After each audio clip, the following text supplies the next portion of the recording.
Xin chào các bạn, hôm nay mình sẽ hướng dẫn các bạn cách móc một bông hoa cúc họa mi cánh kép xinh xắn như thế này. Cách móc hoa này thì cũng khá là đơn giản mà ngay cả những bạn mới học móc cũng có thể thực hiện được. Các bạn hãy chú ý theo dõi nhé.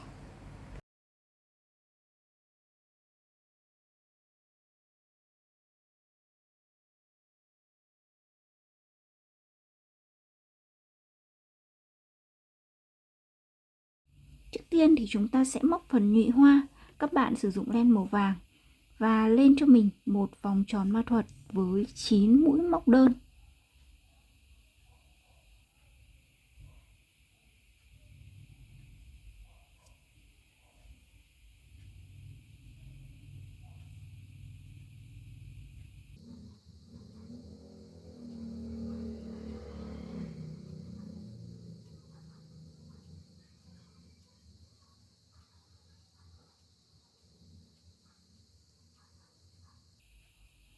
Sau đó thì các bạn rút, kết thúc hàng bằng một mũi trượt.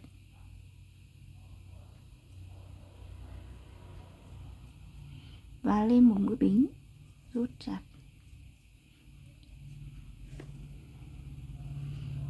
Hàng tiếp theo thì các bạn sẽ chỉ móc vào cái cạnh bên trong, tức là cái cạnh đây nhá, một mũi móc chúng ta có hai cạnh như thế này đúng không?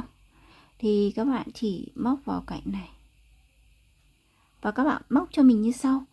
Hai chân mũi đầu tiên, mỗi chân các bạn móc một mũi móc đơn. Chân mũi thứ ba là hai mũi móc đơn vào cùng một chân. Sau đó các bạn lặp lại cụm này cho đến hết hàng. Hai chân mũi đầu tiên, mỗi chân là một mũi móc đơn. Chân mũi thứ ba là hai mũi móc đơn vào cùng một chân.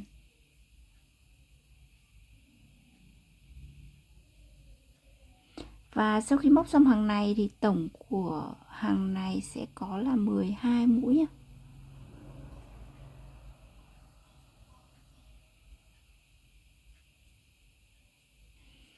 Sau khi móc xong thì các bạn cũng sẽ kết thúc hàng bằng một mũi trượt. Sau đó thì chúng ta đã cắt len và chúng ta đã hoàn thành cái phần nhụy hoa.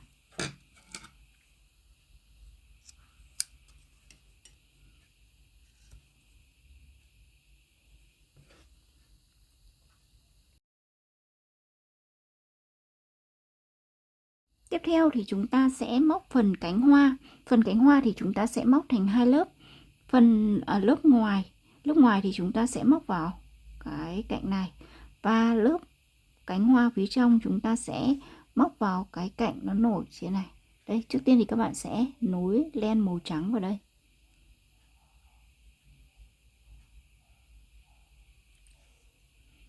Sau đó thì chúng ta sẽ móc phần cánh hoa. Các bạn lên cho mình 6 mũi bính.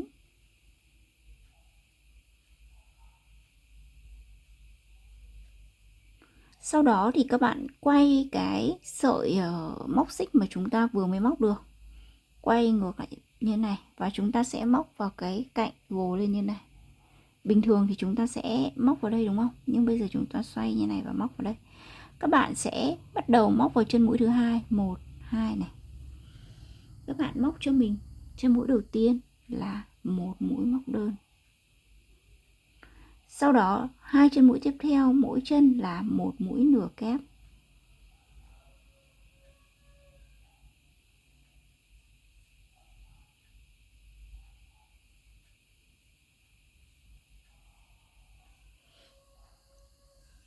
Tiếp đến chân mũi cuối cùng này các bạn móc cho mình là một mũi trượt. Sau đó ở cùng, tức là chúng ta sẽ xoay như móc, chúng ta sẽ và các bạn lưu ý này, chúng ta sẽ móc ngửa lên như thế này để cái phần cánh mặt phải nó sẽ ngửa lên trên, nên là chúng ta sẽ móc từ bên phải sang bên trái như thế này, chứ không móc như bình thường là từ bên trái qua bên phải như này nhé. Tức là chúng ta sẽ móc ngược lại kim đồng hồ đấy.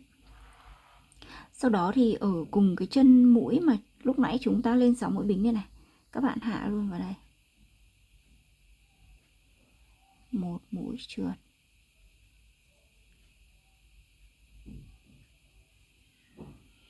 Vậy là chúng ta móc được một cánh hoa. Sau đó thì ở chân mũi bên cạnh của cái phần nhụy này, các bạn lại hạ vào đây nhé. Chúng ta hạ vào chân mũi bên cạnh này một mũi trượt, và lại tiếp tục lên 6 mũi bính, tương tự như là cái phần cánh hoa đầu tiên này. 1 2 3 4 5 6.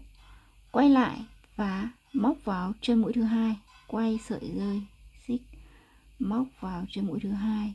Đầu tiên là một mũi móc đơn, sau đó hai chân mũi tiếp theo, mỗi chân lại là một mũi nửa kép. Chân mũi thứ tư lại là một mũi trượt. Sau đó lại hạ vào cùng cái chân mũi mà lúc nãy chúng ta lên 6 mũi bính này, ở cái phần nhụy này, hạ vào đây một mũi trượt. Vậy là chúng ta đã móc xong cánh hoa thứ hai. Các bạn làm tương tự với 7 cánh hoa còn lại của cái lớp cánh hoa thứ nhất này.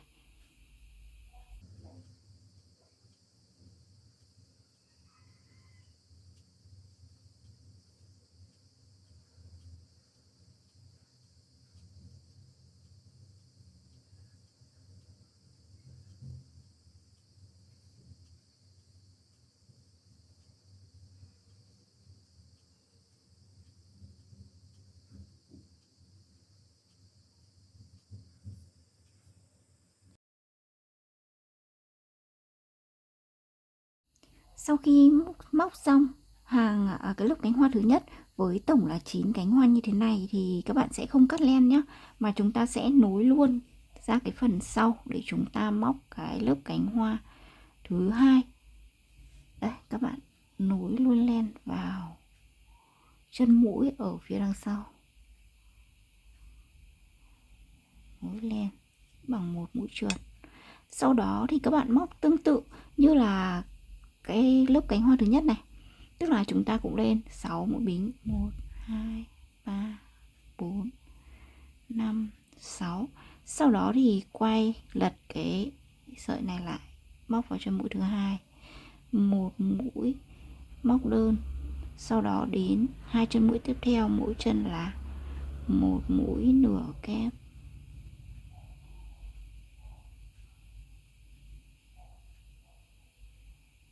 Rồi đến một mũi trượt. Sau đó hạ luôn vào cái chân mũi chúng ta vừa móc lên mũi bính này, hạ luôn vào đây một mũi trượt, rồi lại móc vào chân mũi bên cạnh của phần nhụy này một mũi trượt. Sau đó thì các bạn lại móc như là cái cánh hoa đầu tiên này, tức là hai cái lớp cánh hoa này ấy, thì cùng là cách móc các cái lớp cánh hoa, cách móc các cái cánh hoa thì tương tự y hệt nhau. Tuy nhiên là cái hàng thứ nhất này, cái lớp cánh hoa thứ nhất thì có tổng là 9 cánh hoa, còn cái lớp cánh hoa thứ hai này thì sẽ có tổng là 12 cánh. Các bạn cứ móc tương tự lên 6 mũi bính, quay lại và móc vào chân mũi thứ hai. Đầu tiên là một mũi móc đơn, sau đó đến hai mũi nửa kép, rồi đến một mũi trượt và hạ vào phần nhụy này một mũi trượt. Các bạn cứ móc cho đến hết đủ 12 cánh hoa thì dừng lại nhé. Sau đó thì chúng ta sẽ cắt len và hoàn thiện cái phần bông hoa.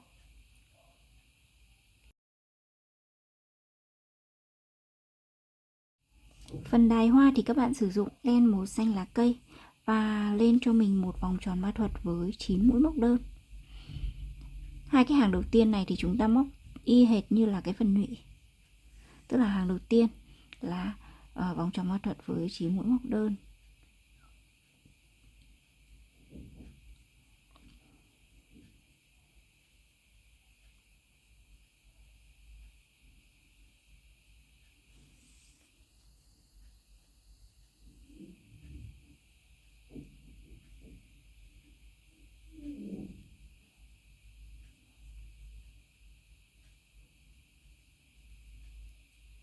Sau đó chúng ta rút chặt này.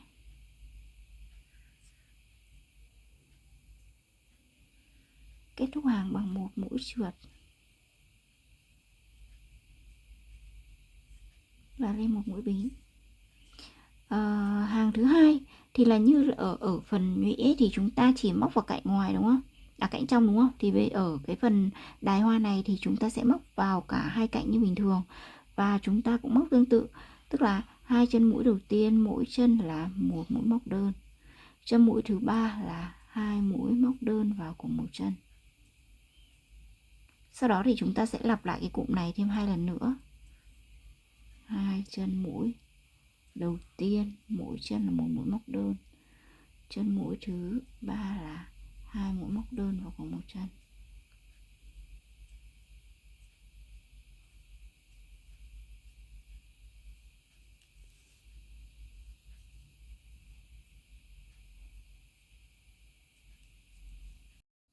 Tiếp theo thì chúng ta sẽ móc phần tai.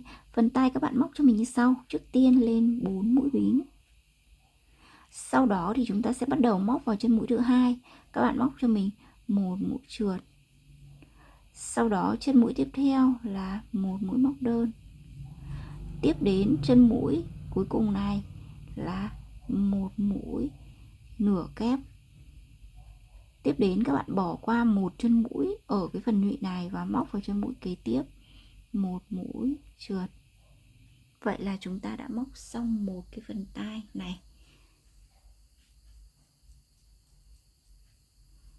Tiếp đến thì các bạn lại móc tương tự như cái phần tai đầu tiên, tức là chúng ta lên 1 2 3 4 mũi bính, quay lại vào chân mũi thứ hai móc một mũi trượt, chân mũi bên cạnh là một mũi móc đơn, rồi đến một mũi nửa kép. Tiếp đến bỏ qua một chân mũi ở đây, móc vào chân mũi kế tiếp này một mũi trượt. Vậy là chúng ta đã móc xong phần tai thứ hai. Các bạn làm tương tự như vậy cho đến khi có đủ tất cả là 6 cái phần tai như thế này nhé.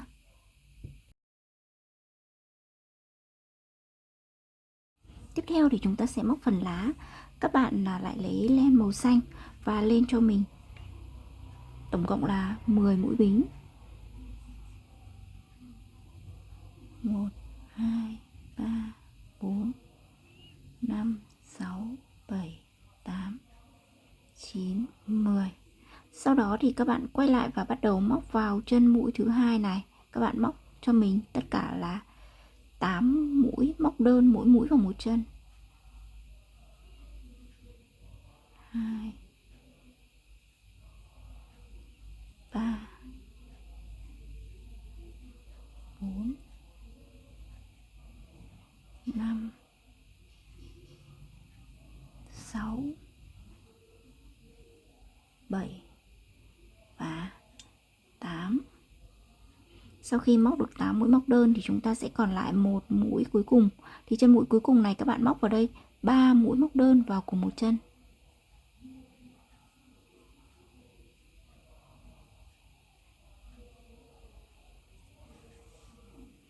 Sau đó thì chúng ta sẽ móc cái mặt bên này tương tự như mặt bên này, tức là móc vào mỗi một chân mũi là một mũi móc đơn. Tổng sẽ có là 8 mũi móc đơn ở cái mặt bên này.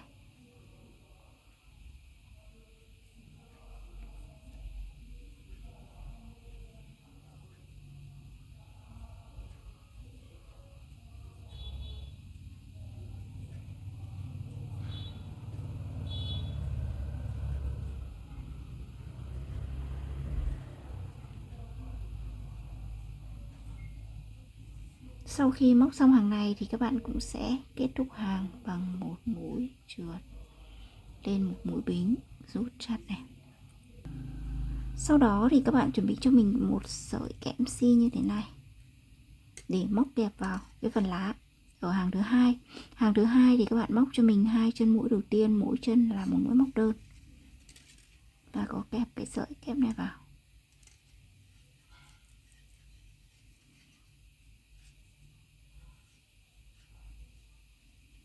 Sau khi móc xong hai mũi móc đơn thì các bạn lên cho mình 1 2 mũi bính, rồi cùng ở cái chân mũi đó các bạn hạ vào đây một mũi trượt.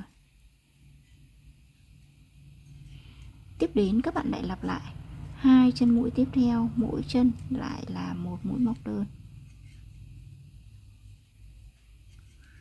rồi lại lên 2 mũi bính, hạ vào đây một mũi trượt, hạ vào cùng cái chân mũi mà chúng ta vừa mới móc mũi móc đơn thứ hai này này, hạ vào đây một mũi trượt.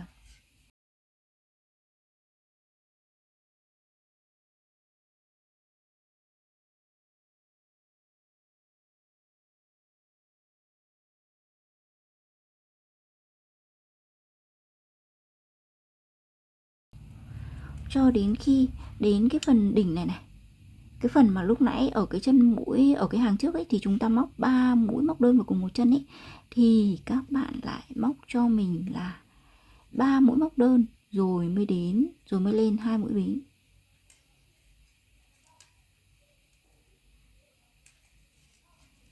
Mũi móc đơn.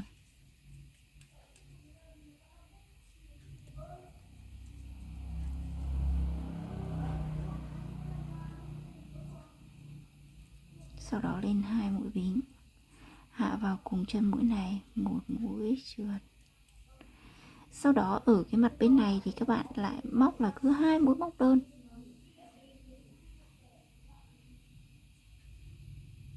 Đây một mũi trượt rồi đúng không? Sau đó thì ở hàng này mình cứ móc ở cái mặt bên này chúng ta cứ móc 2 mũi móc đơn thì lại lên 2 mũi bính rồi hạ vào đây một mũi trượt, cứ như vậy cho đến hết hàng.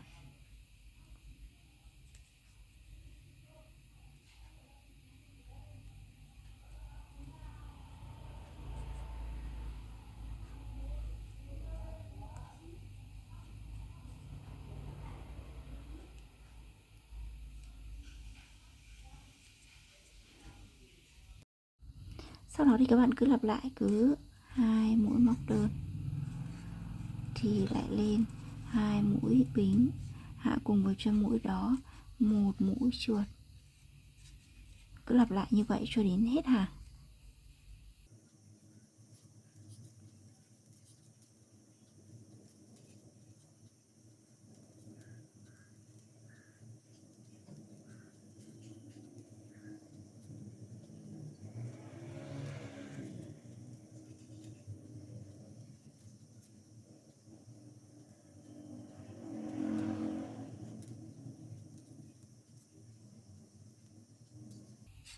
Kết thúc hàng bằng một mũi trượt.